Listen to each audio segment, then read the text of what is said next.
భావించారు. అది నిజం. ఎందుకంటే ఆయన చనిపోయి 27 సంవత్సరాలు అయింది. అంటే సుమారుగా 13 సంవత్సరాలు ఆయన చనిపోయి ఉన్న వాళ్ళకి ఆయన రాజకీయం గురించి కానీ సినిమాల గురించి కానీ ఏమీ తెలియదు. అంటే 40 సంవత్సరాల పైబడిన మనలాంటి ఆయన గురించి చెప్పవలసిన లేదు. కానీ అసలు ముఖ్యమైన అంటే 40 సంవత్సరాల లోపాలు ఉన్నారు. వాళ్ళకి తెలియాలంటే ఇటువంటి ఉండాలి. అందుకని మీరు చాలా గొప్ప పని చేశారు. అందరూ చాలా హ్యాపీగా ఉన్నారు కూడా అక్షయ్ గురించి.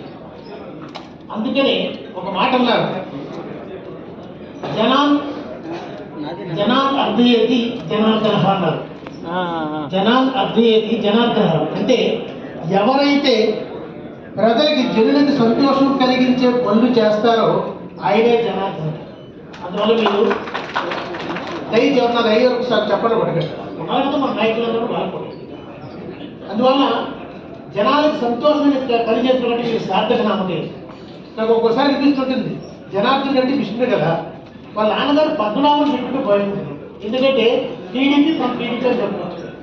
టీడీ పద్మనాభం టీడీపీ, ఎందుకంటే మీరు ఎలా జీవితంతో టీడీపీకి కంటే సో అనుకోకోసారి అనిపిస్తుంది. ఆర్ష సంస్కృతి పునరుద్ధరణ మహర్షి, ఆంధ్ర సామ్రాజ్య రాజర్షి,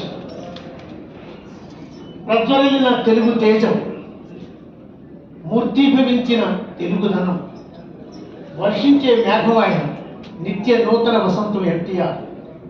చంద్రబాబు నాయుడు గారు ఈ శోభనీయుల్లోని ముందు మాటలో మాట అంటారు, ఈ సమాజంలో సమూలమైన మార్పులు తీసుకురావడానికి విపరీతమైన వ్రతదీక్ష కూడిన తపస్వి తాపసుడే ఎన్టీఆర్. సో అటువంటి వ్యక్తి గురించి మాట్లాడటం అంటే, అందులో మీ అందరి ముందు మాట్లాడటం అంటే ఒక సాహసం అని నాకు తెలుసు. అయినప్పటికీ 1993 సంవత్సరంలో అమెరికా దేశంలో న్యూయార్క్ రాష్ట్రంలో లాంగ్ ఐలాండ్ నాసా కొలేజియం స్టేడియంలో 32 దేశాల నుంచి వచ్చిన 16,000 మంది ప్రవాసాంధ్రులతో నవ్వుతో నభవిష్యత్తు అన్నట్టుగా తెలుగు అసోసియేషన్ నార్త్ అమెరికా తానా వాళ్ళు నిర్వహించిన ప్రపంచ తెలుగు మహాసభలకి ఈ భారతదేశంలో ప్రధాన సమన్వయకర్తగా వ్యవహరించే అవకాశం రావడం అదృష్టంగా భావిస్తే, ఆ సభలకి ముఖ్య అతిథిగా డాక్టర్ నందమూరి తారక రామారావు అని రామకృష్ణ గారితో సహా ముఖ్య అతిథిగా అమెరికాకు తీసుకువెళ్ళే మహద్భాగ్యం నాకు కలిగింది. ఆ మహద్భాగ్యమే ఈరోజు మేము ముందు నిల్చొని ఆయన గురించి కొన్ని విషయాలు చెప్తే అర్హత కూడా ఇచ్చింది. మీకు సాధారణ ఎన్టీఆర్ గురించి చెప్పాల్సిన అవసరం లేదు. కానీ ఎప్పుడు ఒక డౌట్ ఉంటుంది, ఇన్ని పాత్రలు వేసేస్తారు కదా, 3 పాత్రలు 4 పాత్రలు 5 పాత్రలు, అసలు మనకి అందరూ ఎన్టీఆర్ అని తెలుసు, కానీ అందరికీ ఎలా ఉంటుందో మరి ఇంటికి ఇన్ని పాత్రలు వేస్తే చిన్న అనుమానం ఉంటుంది. గజేంద్రుడిలాగా ఉన్నాడా లేదన్నట్టు. ఒకసారి మిస్టర్ బెక్కర్ అని అమెరికా నుంచి వాళ్ళ ఫ్యామిలీ వచ్చింది, జాయింట్ ఫ్యామిలీ 12 మంది వచ్చారు. వాళ్ళు హైదరాబాద్ వచ్చారు. హైదరాబాద్ వస్తే వాళ్ళు ఏంటంటే ఒకటి చెప్పారు, మాకు ఏం లేదు, ఇండియన్ ట్రెడిషన్ ఇండియన్ కల్చర్ మేము స్టడీ చేస్తున్నాను. నేను చెప్పాను, even if you tour entire India you cannot understand India unless you read Ramayana and Mahabharata. అంటే నా స్టేట్మెంట్ కాదండి, సివి రాజగోపాలాచార్య స్టేట్మెంట్ ఇచ్చారు. అని చెప్పి మీరు రామాయణ భారతాలు తెలుసుకోండి, మీరు చదవలేరు కూడా ఇప్పుడు. అందుకే ఏం చేశారు, కావాలని ఆ ఛానల్ వాళ్ళతో మాట్లాడి సినిమా వేయించారు, దానా వీర సూరకర్ణ సాయంత్రం. మీకు జ్ఞాపకం ఉండే ఉంటే చాలామంది చాలాసార్లు చూసుంటారు. అలాగా ఇంటర్వ్యూలు ఇచ్చే ముందు దానవీర సూరకర్ణలో 3 పాత్రలు చూపిస్తారు. మధ్యలో కృష్ణుడు, ఇటు దుర్యోధనుడు, అటు కర్ణుడు. ఇంటర్వ్యూలు అయిన తర్వాత కావాలని ఒక ప్రశ్న వేస్తారు డిప్లొమాటిక్గా, Mister Becker all of you tell me who acted the best among the 3. ఈ ముగ్గురులో ఎవరు బాగా చేశారో మీరు చెప్పండి అంటే ఈ ఒక్కొక్కరు ఒకటి కృష్ణుడు కొందరు అంటారు, దుర్యోధన మొత్తం. నాకు సంతోషం ఏంటంటే they response is not important. నాకు అర్థమైంది ఏంటంటే ఈ ముగ్గురు ఒకరు కాదు అని వాళ్ళందరూ అనుకున్నారండి. ఇంతకంటే ఏం కావాలి సార్, ఆయన ఆగానే కన్యపోయాడు, ఆ ప్రకాశ్ రెడీ ఉంటాడని. అందువల్ల ఎందుకంటే మీరు తక్కువ అనుకోవద్దు. ఒక్కొక్కసారి ఆ ఫ్యామిలీ చెప్తేనే వాళ్ళకి అర్థమవుతుంది. మీకు వస్తుంది తెలిసింది, రామాయణంలో మనం సీతను కోరుతాం, మండోదరిని కోరుతాం, కౌశల్యని కోరుతాం, సుమిత్రను కోరుతాం, ఆయన అందరినీ కోరుతాం గొప్పవారిని. కానీ మ్యాక్స్ మిల్లర్ అనే ఒక ఎండాలజిస్ట్ చెప్పే వరకు అసలు రామాయణంలో గొప్ప పాత్ర ఉందంటే ఒకటే, అది సుమిత్ర అని మ్యాక్స్ మిల్లర్ చెప్పే వరకు ఈ భారతీయులు తెలియలేదు. తెలుసండి మీకు, రామాయణంలో సుమిత్ర నాటి గొప్ప తల్లి లేదు, she the role model of primary mother అన్నాడు. అలా ఒకసారి ఫారినర్ చెప్పాలి.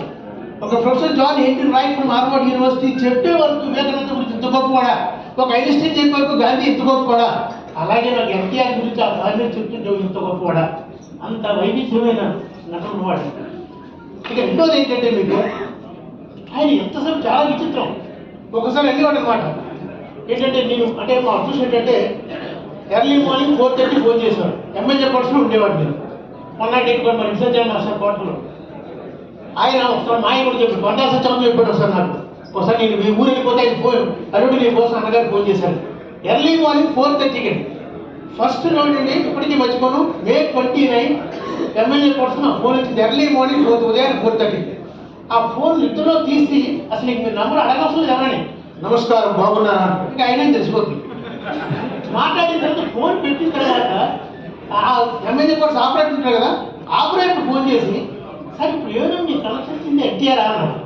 అలా చెప్తాడు, ఆ వయసులో ఉంది సార్ అంటే డూప్లికేట్ కదా ఎన్టీఆర్ అంటే అతనికి ఎందుకు సార్ ఎంతసేపు చెప్తారు ఆడ ఇంకోతుంది సార్ ఇప్పుడు తీశారు అంటే ఒక్కసారి ఎందుకు చెప్తున్నట్టే మహానుభావుడు పండితాల సమదర్శిగా అంటారు భక్తులు. అంటే చిన్న పెద్ద తేడా లేదు. ఆయన చిన్నవాడికి ఎంతే మర్యాద ఇస్తారు, పెద్దవాడికి ఎంతే మర్యాద ఇస్తారు మహానుభావుడు. ఆయన ఒకసారి అనేవాడు అనమాట. ఒక రోజు నాకు ఎప్పటికీ మర్చిపోయి ఎర్లీ మార్నింగ్ ప్రజలు నన్ను ఎంత ఆదరించారండి నాయుడు గారు, వారిని మనం ఏ పథకాలు పెట్టి నన్ను ఆదరించారు, ఏం మాట్లాడితే పొగిడారు అంటే ఏంటి, ప్రజలే పంపుతున్నారంటారు. అప్పుడు నాకు అనిపించింది, ఒక రామాయణంలో ఒక గొప్ప ప్రస్తావన ఉంది, యదేవ రోచతే మహ్యం తదేవ కురితే ప్రియా అంటే సీత రాముడు పెళ్ళైన తర్వాత అత్తవారికి సీత కొత్తగా వచ్చింది. వాళ్ళు కొత్త దంపతులు అయితే రాముడు అన్నాడట, ఏమనుకున్నాడు, అసలు నాకు నచ్చిన ఏం చేస్తుంది సీత, నాకేం చేస్తున్నావు సీత అదే చేస్తున్నానట అంటూ రామాయణం రాశారు. అసలు నిజానికి సీత చేసేది రాముడికి ఇష్టమని కాదట, సీత ఏం చేసేది రాముడికి ఇష్టం. అంటే ఎందుకంటే అంత మోజు అనమాట కొత్త దంపతులు. అలాగే ఎన్టీఆర్ మీకు విచిత్రం ఏంటంటే ప్రజలు మారలేదు, ఎన్టీఆర్ మారారు. ఎంతలా మారారంటే ఎన్టీఆర్ మీకు చాలా మంది నటులు భారతదేశంలో రాజకీయాల్లో ప్రవేశించారు, కానీ ఎవరూ సక్సెస్ కాలేదు. ఒక్క రామారావు సక్సెస్ అయ్యారు. ఎందుకో తెలుసండి, అతను ఒక్కసారి రాజకీయాలు రాగానే నేను ఒక గొప్ప నాయకుడిని, గొప్ప హీరోని మర్చిపోయారు. నేను ప్రజల కోసం బ్రతుకుతున్నాను, ప్రజల్లో మమేకం అయిపోయారు. అందుకని మీకు తెలుసు కదా, రోడ్ల మీద ఫోన్ చేయడం, స్నానం చేయడం చేసేవారు. అలా కలిసిపోయారు కాబట్టే ఆయన మహానాయకుడు అయ్యారు. ఇది ఒక్కటి మీరు అర్థం చేసుకోండి. అయితే ఎందుకంటే అసలు సమయం అయిపోతుంది, ఇంకో చెప్పించుకోకుండా నువ్వు చెప్పి అయిపోతుంది. ఇంకొక సంఘటన మీరు చెప్తాను. ఇప్పుడు మా ఆయన నువ్వు చెప్పినది చెప్పియా చెప్పాలండి, ఎందుకంటే మా మాయ ఎంత మంచోడు అంటే ఎవరు చెప్పన్నారు. ఆయన అమెరికా నుంచి వచ్చేసారు 17వ తేదీ, అందరూ మీరంతా కలిసి బేగంపేట, ఇప్పుడు 93లో ఆ బేగంపేట ఎయిర్పోర్ట్ లో 10,000 మంది వచ్చారు. అందరూ మా సత్యనారాయణ మాయ కూడా అన్నాడు. వాళ్ళందరూ వస్తే మనిషి ఎంత చిన్నవాడిని కూడా గుర్తిస్తే చూడండి. అతను స్పీచ్లో తానాసభ్యులు చెప్తూ డాక్టర్ మురు ముత్యాలని కూడా కృతజ్ఞత చెప్పుకుంటున్నాను, ఈ ప్రయాణం సాఫీగా జరిగింది నేను చెప్తే ఆయన నాకు చెప్తుంది మా సత్యనారాయణ ఆ రోజు ఇలా అన్నాడు అల్లుడు నీ గురించి అన్నగారి. ఒకసారి లాస్ట్ సంఘటన ఉంది, ఒరిస్సా అతను ఒక ప్రొఫెసర్ పాండా అని మా ఇద్దరు ముంబైలో కలిసాం. కలిస్తే ఒక సినిమా నైట్ భోజనం చేస్తుంటే అన్నాడు, రామారావు గురించి చెప్పుకొస్తూ ఎన్టీఆర్ గొప్పే కానీ ఏదో కొన్ని విమర్శలు చేశాడు. అది సాధారణ విమర్శలు అందరూ చేశారు. ఆయన ట్రై చేశాడు క్లారిఫై చేయడానికి, ఆయన ఎంత చెప్పినా వెంటలేదు. అప్పుడు సరదాగా వచ్చి పడింది, నాకు ఎలా అర్థం కాదండి. జాతిలో నవకడు ప్రతిభవంతుడుండిన జాతి వెలయువాని ప్రతిభ చేత వెలయు తెలుగు జాతిలోన ఎన్టీఆర్ ఉన్నట్లు విశ్వదాభిరామ వినురవేమా అంచేత చంద్రేశ్వరు మీకు తెలుగు రాదు సరిగా అంటే ఎవరో తెలుసా, కొండవీటి వెంకటే కోరికండి. కొండవీటి వెంకట గారిని ఎన్టీఆర్ కలిస్తే ప్రపంచం అదే ఆచార్య దేవ ఏమంటే అది ఈయనే. మీకు ఎంత ఎన్ని పడుతున్నట్టే కొంచెం ఘనాలు ఎదురు మార్చాను అది చెప్తాను, నేను పాటించకూడదు. అంచేత తెలుగు జాతిలో పుట్టడం మనందరం గర్వించాలి. ఎందుకంటే ఆయన వల్ల మన తెలుగు జాతికి గౌరవం వచ్చింది. లాస్ట్ చివరిగా ఒకే ఒక విషయం చెప్తాను, అది మీకు ఉపయోగపడుతుంది నాకు ఆశ, మాకు ఉపయోగపడుతుంది ఆశ. ఎందుకంటే చంద్రబాబు నాయుడు గారిని ఎవరు ఏమి విమర్శించలేదు, విమర్శించడానికి ఐటెం లేదు, ఒకే ఒక ఐటెం ఉంది. అది ఎప్పుడు ఏంటంటే అధికార మార్పిడి గురించి మాట్లాడుతుంటారు.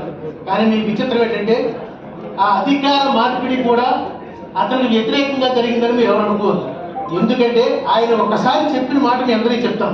ఎన్టీఆర్ గారు 81లో మా కుటుంబంలో ప్రవేశించాడు, 82లో పార్టీ పెట్టించాడు, 83లో ముఖ్యమంత్రి అయ్యాడు. ఇక్కడ తేడా గమనించండి. 81లో మా కుటుంబ సభ్యుడు అయ్యారు, ఎవరు? చంద్రబాబు.